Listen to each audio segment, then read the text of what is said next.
দেখ ভাই, আমি রাজনীতিতে বিশ্বাসী নই। কারণ আমি এটুকুন বুঝি, যে লঙ্কায় আসবে সেই রাবণ হবে। ঠিক আছে? তো কারোর স্বাদ তো আমি দিচ্ছি না।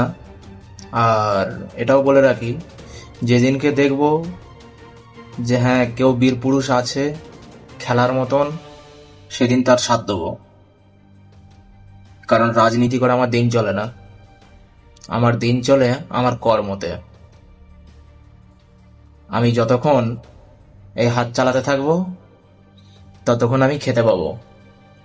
আর আমি যদি ঘরে বসে থাকি, রাজনীতি করি, পার্টিতে ঘুরে বেড়াই, নেতাদের চামচাগিরি করি, নেতারা আমার দিন চালিয়ে দেবে না। ঠিক আছে? তাই 500 হাজারের জন্য নেতাদের কাছে আমি হাত পাততে পারবো না। নিজে মেহনত করব, ইনকাম করব, বিন্দাস খাবো দাবো, বিন্দাস থাকবো। কোনো চাঁদো আঙুল তুলে কথা বলতে পারবে না। আঙুল তুলে যে কথা বলবে, ডাইরেক্ট গর্দানে কুপিয়ে দেবো, বলে দিলাম। কারণ কেউ বলতে পারবে না যে আমি কারোর টাকা মেরে খেয়েছি। কিন্তু আমার টাকা কে কোন জায়গায় মেরে খেয়েছে আমি জানি। তো বেলার বেলা গেলেও বদলা ঠিক নিয়ে নেবো।